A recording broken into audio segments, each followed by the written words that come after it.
My name is Shauna Matney from Reimagine Your Normal, and today we're going to continue our talk about why exercise, why it's important. And today we're focusing on how exercise increases your mood and increases your mental health. I always get asked how I stay so motivated, how I keep exercising, how I stay focused enough to work out every morning. I've actually been doing this for about 3 years now. I realized this morning that in June it'll be 3 years since I first began my health journey. So, and a lot of the reasons is the mental chemicals that go off when you work out keep me coming back for more. It's a very psychological thing.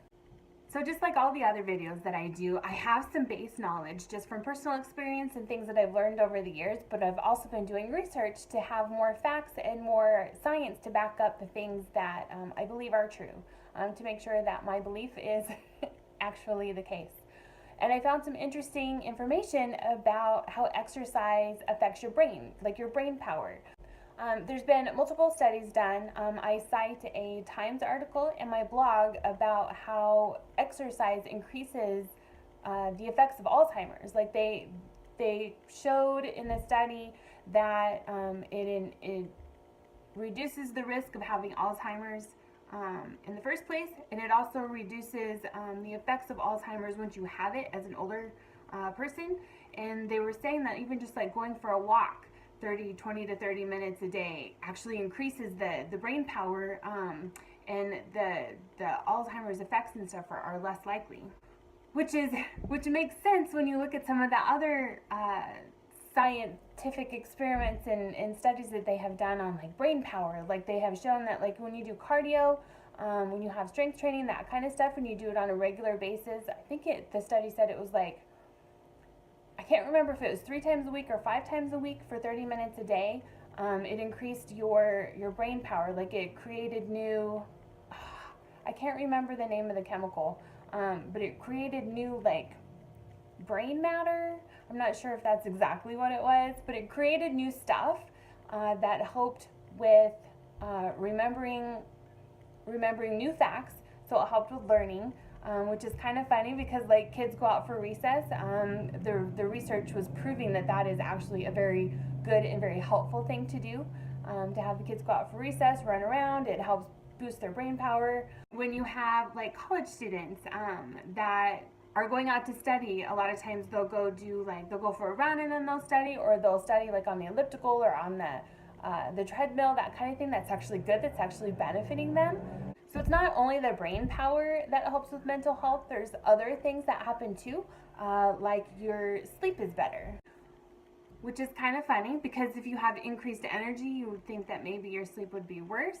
But what the studies and the information that I found showed or explained was that because you're doing like, especially like if you do it in the morning or the afternoon, you have that burst of energy, you use it all up so that your body's more tired at the end of the day. They say if you're going to exercise in the evening, it's best to do something calming like yoga or stretching. They don't suggest you like run on the treadmill or something more vigorous. It's going to kind of wake your body back up. And something that was kind of scientific is they mentioned how when you work out in the morning or in the afternoon, it kind of raises your body temperature, which tells your body that you're awake and you're up and moving, and that helps with the sleep wake cycle, kind of like your circadian rhythm cycle. Like your body does these things in cycles, and just like with intuitive eating, like your body knows what it's doing.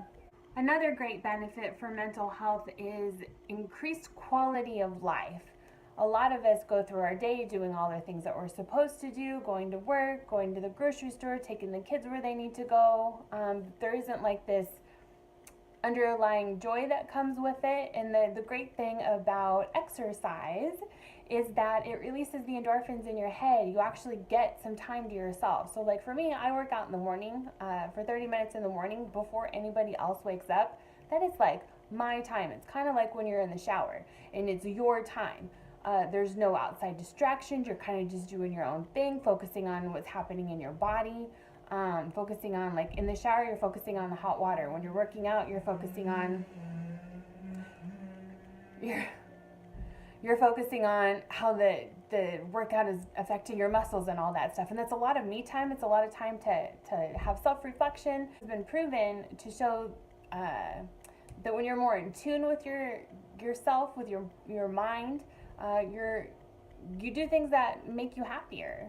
So also what comes from increased exercise is reduced stress, which comes from the alone time or whatever, the time with yourself. And it also comes from actually working out some of that stress, like we talked about in one of the other videos that I did, like relaxing. I think it was a flexibility one where it was reducing the stress, where like if you relax, if you're working out those muscles, it's kind of like a massage where like you're working out the tension. So that helps with stress reduction. Another thing that is great is with all the increased brain power, you can be more focused on tasks, things that you need to do. You're not tired. You're not like, oh, I'll just go push the button on the dryer to tumble the clothes again, and I'll come back and I'll fold it later.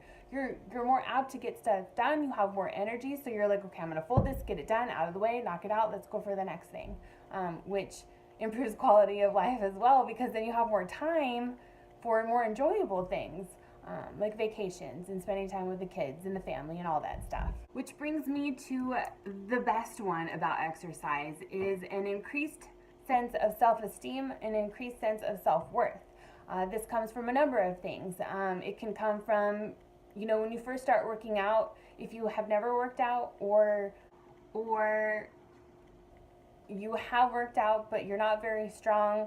So let's say you're lifting a 2-pound weight, or let's say you can't lift a 2-pound weight, that 2-pound weight is too heavy. When it gets to the point where you've built up enough strength where you can hold the 2-pound weight, a sense of pride comes from that. Like, you worked hard to get to that point. So that builds self-esteem. The increased brain power builds self-esteem. If you are sharper and quicker and you can retain more information, you have more confidence in what you're saying and what you're speaking about. And those wonderful endorphins that get released from exercise put you in a better mood, so you have more positive feelings about yourself. And another important one that comes from is as your body gets stronger and your body composition starts to change with the exercise, which is what will happen.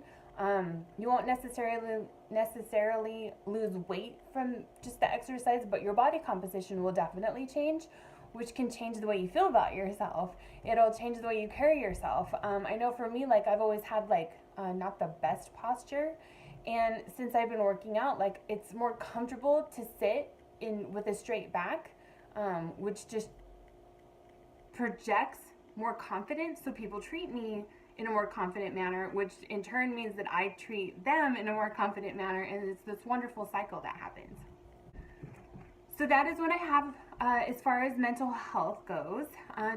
In the next video, we're going to talk about the overall health, how exercise overall helps you in your day-to-day life, which means that we'll kind of just touch point on all the things we talked about in this series. And if you are enjoying these series, please subscribe to see them as they come out, and like or comment. And I want to do a sneak peek on the next series. I've talked about intuitive eating, how to stop the diet mentality. We've talked about exercise. The next series that's coming up is nutrition.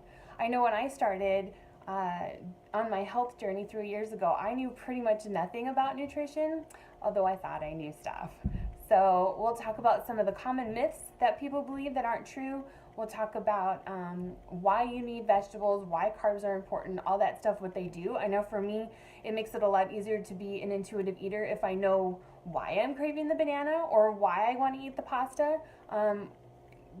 How that will help whatever my body is craving, or what the thing that I'm feeling, what my body's trying to tell me. It's kind of a what do you call that? It's kind of a translator. So until next time, thank you.